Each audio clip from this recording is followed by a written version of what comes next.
Hi, this is Bala. இப்போ நம்ம பார்க்க போகிற டாபிக் வந்து விர்ச்சுவல் டேபிள். ஓகே, இப்போ விர்ச்சுவல் டேபிள் அப்படின்னோடனே நம்மளுக்கு ஞாபகம் வர C++ல் ஞாபகம் வர வார்த்தைகள் நிறைய வார்த்தைகள் இருக்குது. Dynamic binding, late binding, virtual function, V table, dispatch table, virtual table, dynamic polymorphism, இந்த மாதிரி எந்த வேர்ட் சொன்னாலும் அது வந்து விர்ச்சுவல் டேபிளோட ரிலேட்டடாக தான் இருக்கும். ஓகே, இப்போ டைனமிக் பைண்டிங், இயர்லி பைண்டிங் அப்படின்னு ரெண்டு இது இருக்குது. டைனமிக் பைண்டிங் அப்படின்னா இந்த ஃபங்க்ஷனும் இந்த ஆப்ஜெக்டும் லிங்க் ஆகிறது வந்து ரன் டைமில் வந்து லிங்க் ஆகும். அதாவது இயர்லி பைண்டிங் அப்படின்னா அந்த ஆப்ஜெக்டும் கரஸ்பாண்டிங் ஃபங்க்ஷனும் லிங்க் ஆகிறது வந்து கம்பைல் டைம்லேயே லிங்க் ஆகிடும். அதான் டிஃப்ரென்ஸ். இப்போ நம்ம பார்க்க போகிறது விர்ச்சுவல் டேபிளை பற்றி.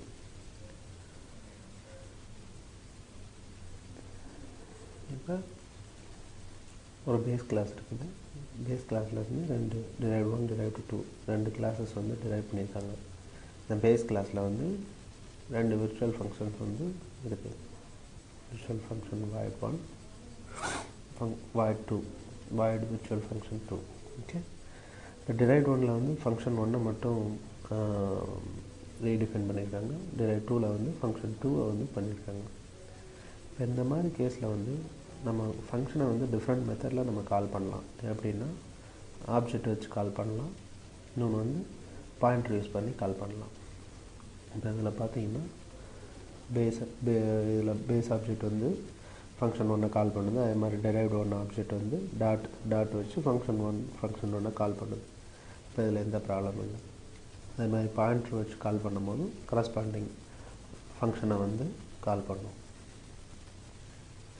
இப்போ எப்போ கன்ஃபியூஷன் நம்மளுக்கு அக்கர் ஆகுது அப்படின்னா, இந்த டிரைவ்டு 1 அண்ட் டிரைவ்டு 2 இந்த பாயிண்டருக்கு பதிலாக பேஸ் பாயிண்டர் இருந்ததுன்னா இந்த சினாரியோவில் என்ன ஃபங்க்ஷன் கால் ஆகும் அப்படிங்கிறது தான் இப்போ வந்து விர்ச்சுவல் ஃபங்க்ஷனில் நம்ம பார்க்க போகிறோம்.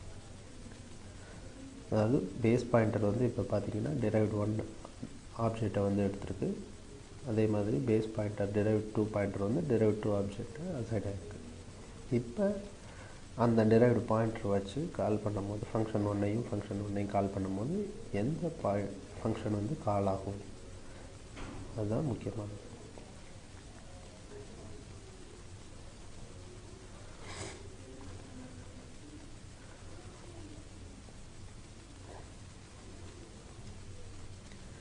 இப்போ விர்ச்சுவல் ஃபங்க்ஷன் வந்து எப்போயுமே பேஸ் கிளாஸில் வந்த உடனேயே ஒரு வி டேபிள் வந்து க்ரியேட் ஆகும்.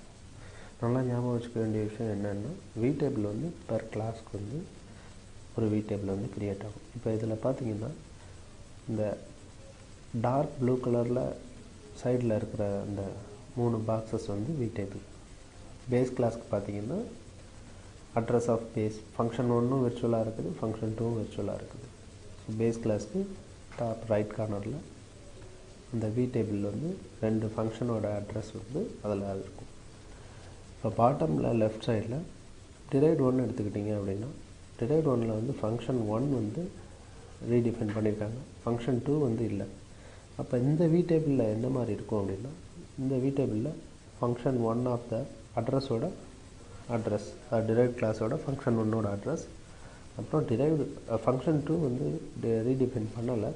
ஸோ இந்த இடத்துல என்ன இருக்கும் அப்படின்னா, பேஸ் கிளாஸோட ஃபங்க்ஷன் 2ஓட அட்ரஸ் வந்து இருக்கும். அதே மாதிரி தான் டிரைவ்டு 2க்கு நம்ம ஃபங்க்ஷன் 1 டிஃபைன் பண்ணலை. So address of the base class of the function 1 வந்து இதில் இருக்கும்.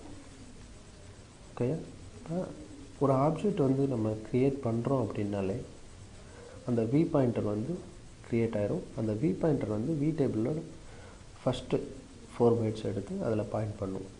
ஸோ எந்த ஒரு ஆப்ஜெக்ட், அதாவது வி பாயிண்டர் அப்படிங்கிறது ஒவ்வொரு ஆப்ஜெக்ட்டுக்கு பெர் ஆப்ஜெக்ட் ஒரு வி பாயிண்டர் வந்து அசைன் ஆகும். ஃபார் எக்ஸாம்பிள் பேஸ் கிளாஸில் வந்து ஒரு 3 ஆப்ஜெக்ட் க்ரியேட் பண்ணால் ஒவ்வொரு ஆப்ஜெக்ட்டுக்கும் ஒரு வி பாயிண்டர் வந்து க்ரியேட் ஆகும். ஸோ இப்போ பேஸ் கிளாஸில் எந்த ஒரு டேட்டா டைப்பும் இல்லை. அப்போ பேஸ் கிளாஸில் ஒரு ஆப்ஜெக்ட் க்ரியேட் பண்ணிவிட்டு அதோட சைஸ் என்ன அப்படின்னு பார்த்தீங்கன்னா 4 பைட்ஸ்ன்னு இருக்கும். எதுக்காக? அந்த வி பாயிண்டர் வந்து அதில் க்ரியேட் ஆகிருக்கும். ஓகே, இதுதான் இதுக்கு முன்னாடி பார்த்த நம்ம ப்ரோக்ராம். இதில் இப்போ இந்த பேஸ் கிளாஸ் வந்து பேஸ் பாயிண்டர் வந்து டிரைவ்ட் 1 ஆப்ஜெக்டை பாயிண்ட் பண்ணுது. அதே மாதிரி டிரைவ்ட் 2 பாயிண்டர் வந்து டிரைவ்ட் 2 ஆப்ஜெக்டை பாயிண்ட் பண்ணுது. இப்போ எந்த ஃபங்க்ஷன் கால் ஆகும் அப்படின்னா இந்த டிரைவ்டு 1 பாயிண்டர் வந்து ஃபங்க்ஷன் 1 கால் பண்ணுது. அந்த v டேபிளில் பார்த்தீங்கன்னா அந்த டிரைவ்டு 1ல் வந்து ஃபங்க்ஷன் 1 வந்து ரீடிஃபைன் பண்ணியிருக்காங்க. அப்போ அந்த டிரைவ்டு 1ஓட ரீடிஃபைன் பண்ண ஃபங்க்ஷனை வந்து கால் பண்ணும். இப்போ டிரைவ்டு 2 பாயிண்டர் வந்து டிரைவ்டு 2 ஆப்ஜெக்டை வந்து ஹோல்ட் பண்ணியிருக்கு. ஸோ அந்த v பாயிண்டர் வந்து அசைன் ஆகிருக்கும். இப்போ டிரைவ்டு 2 பாயிண்டரை வச்சு ஃபங்க்ஷன் 1 கால் பண்ணுறாங்க. இப்போ டிரைவ்டு 2 பாயிண்டரை வச்சு ஃபங்க்ஷன் 1 கால் பண்ணும்போது டிரைவ்டு 2 அந்த கிளாஸில் வந்து ரீடிஃபைன் நம்ம பண்ணலை.